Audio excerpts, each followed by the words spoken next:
saya hanya punya informasi ya berdasarkan nomor surat atau nomor keanggotaan cabang di PB. NO Lasem itu adalah cabang ke-11 di seluruh cabang yang ada di KNO-an. Tentang cabang ke-11 itu berdiri pada tahun berapa, itu bisa dilihat, dilacak lewat, kalau nggak salah diantaranya adalah cabang yang pertama itu Surabaya. Cabang pertama Surabaya, kemudian kita itu siapa, termasuk Lasem, bahkan Rembang itu kalah dhisik sama Cepu itu kalau nggak salah cabang ketiga. Nah,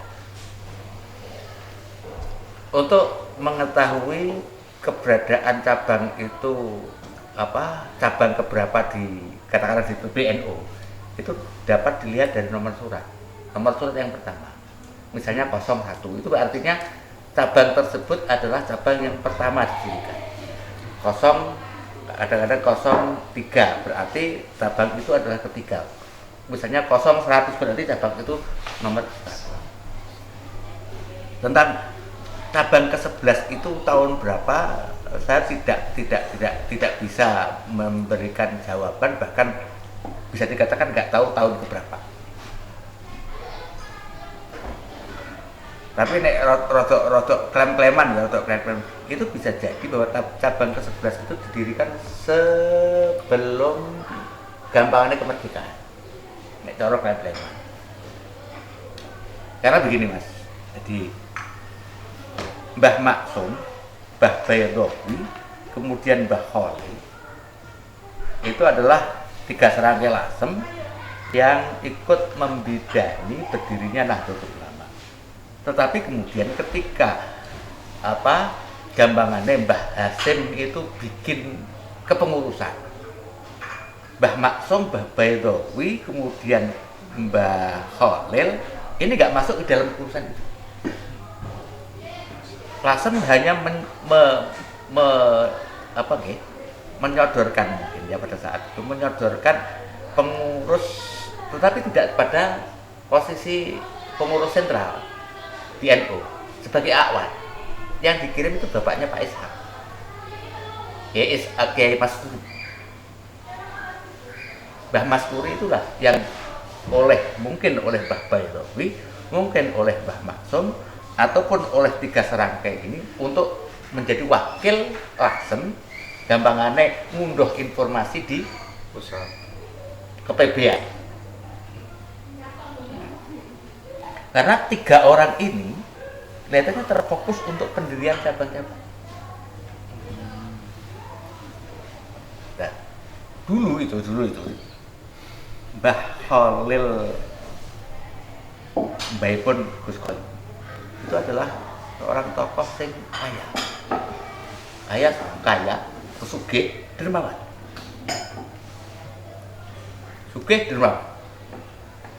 Juga kenapa nggih?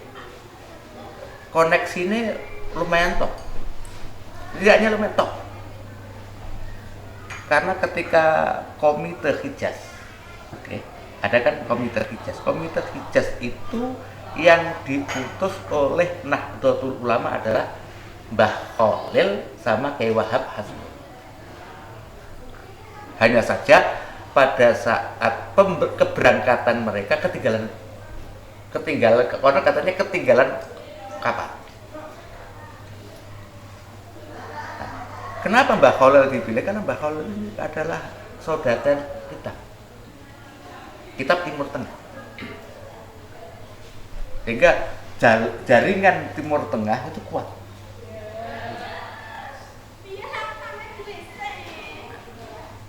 Dulu waktu Komite Hijaz itu tidak kemudian serta-merta teko terus ketemu presiden. Tapi kumpul sih karo wong ulama-ulama wilayah Hijaz. Nah, siapa yang berperan mengumpul jadi Mbah Khalil.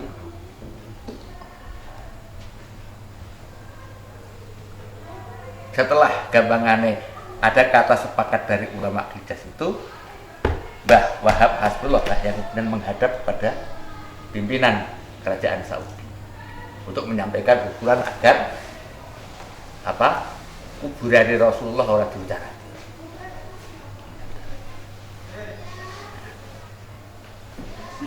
Dulu tuh Mbah Som ataupun Mbah Baitowi itu nek gamane nek ngomong dari kalau wonten Mbah Ponaan.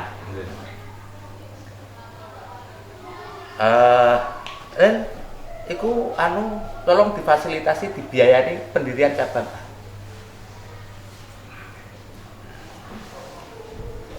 Iku tolong dibiayai pendirian anak cabang A.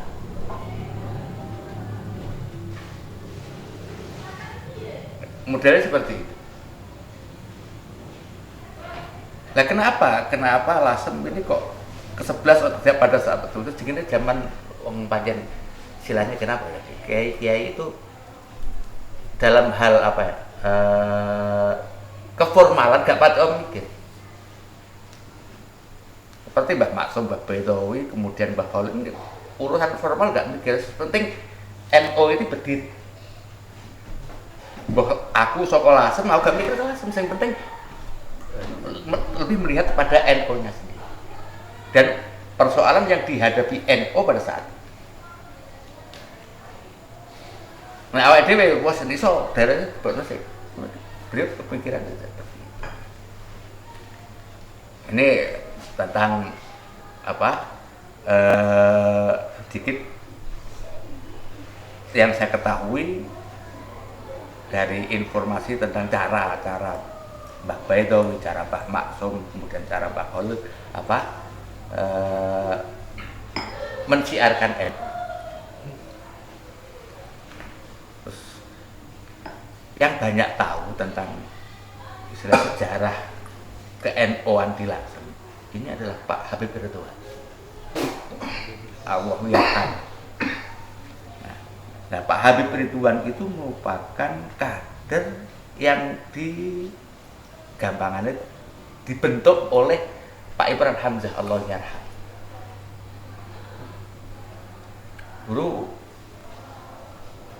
Pak Imran Hamzah itu ketika mondok di Lasem itu bahkan diakui sebagai pendiri Ansor. Zaman perjuangan ketika masa PKI dan sebelum PKI. Ada cerita yang masyhur di kalangan para santri. Dulu itu ketika itu Mbah Sum itu ngelarang bahkan mengharamkan segini drambelan. Tetapi kemudian Mbah Sum menasah, merubah hukum haram itu menjadi boleh, bahkan wajib. Nah, ini bisa kalau saya ya berbahasa nakal, bisa jadi karena diprovokasi oleh Pak Imran. Iya, diprovokasi oleh Pak Imran. Sudah ada itu. Saya kira Mbah Sum berubah, Mbah ini PKI ngadakno dramben ya, Mbah. Awake dhewe nek ora Sum. Oh, ada betul gak ada seragam, Mbah. Lah seragamnya rupa apa? Ijo, kayak apa ron? Kayak apa yang ini perlu Mbah satir. Jikok nggo seragam. Jadi satir penutup dalam. Diambil oleh Pak Imran untuk dijadikan seragam dramben bocah-bocah Ansor pada saat. Pagi-pagi mungkin Mbah Nur, ini satirnya ini di Bapak Ali. Jikok yong. Padahal dipakai tadi. So yong. Lo zaman 65 dan sudah gambarannya wis ngatek.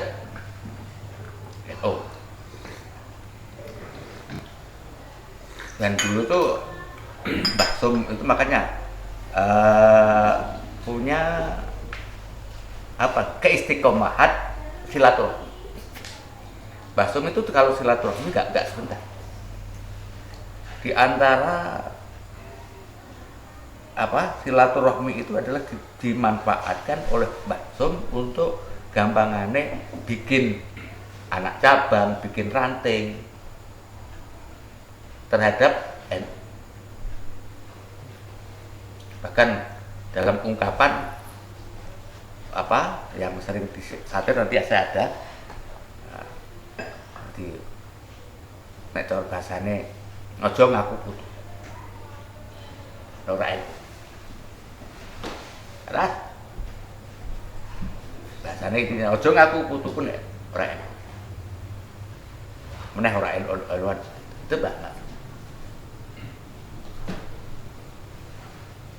Bahkan saat ada satu ke apa ya kesaklekan bakso jadi antar seperti itu.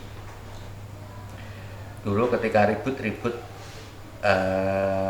pelengseran terhadap Pak Suplan ZE di PBNU itu tokoh yang kuat sangat ya mempertahankan keberadaan Pak Subhan itu Basum.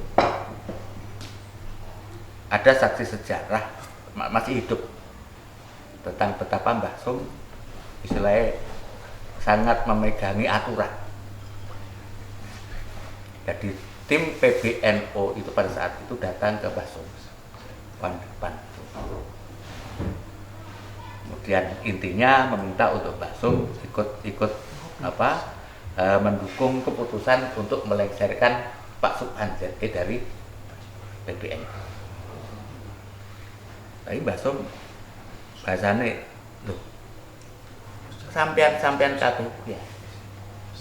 Apa ora pernah ngaji ahkam sultan. Bahasane Subhan itu diputuskan oleh muktamar. Subhan diputuskan oleh muktamar, nggak bisa kita kemudian melengsarkan. Ngoco lah ahkam sultan. Tapi nek kowe terus aku ora melok-melok.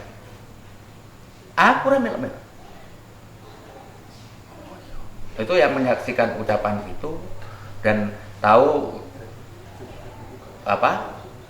siapa yang datang itu Pak Lek saya di Demak namanya Pak Nur Huda.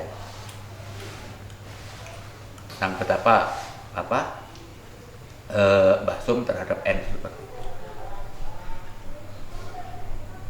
Nih tentang NU sing sak ngerti.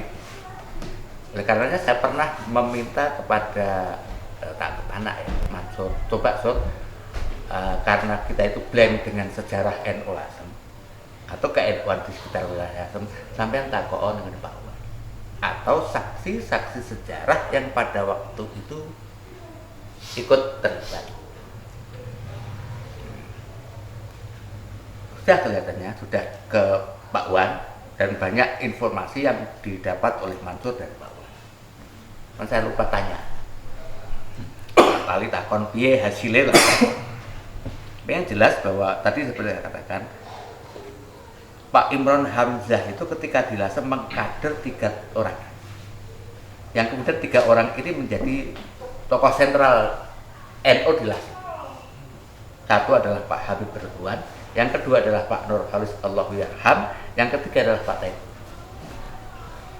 Mereka adalah kader-kader yang dikader oleh Pak Imron dalam hal ke-NU. Pak Nur Khalis pernah jadi Tanfidiyah, Pak Taib pun pernah jadi Tanfidiyah. Itu adalah hasil didikan daripada Pak Imron Hamzah. Karena begitu istilahnya kontribusinya bagus kepada Lasem, maka kemudian Mbah Sum berkenan menjadikan Imron ini sebagai cucu mantu ponakan. Makanya Pak Imron Hamzah dinikahkan dengan putrane Kiai Mas Udan. Putrane Kiai Mas Udan. Mbak Yunya Pak Nur Khalis. Mbak Yunya Pak Nur Khalis. Tetapi tadi Furqoh karena memang tidak punya putra, karena memang mungkin yang istilahnya sing gak produktif itu Pak Imronnya. Ternyata Pak Imron nikah lagi juga tidak benar. Putranya tuh ngambil gitu. Dan itulah yang Pak Imron itu sebagai sosok kiai yang cukup berhasil menjadikan menjadikan NU Jawa Timur seperti itu.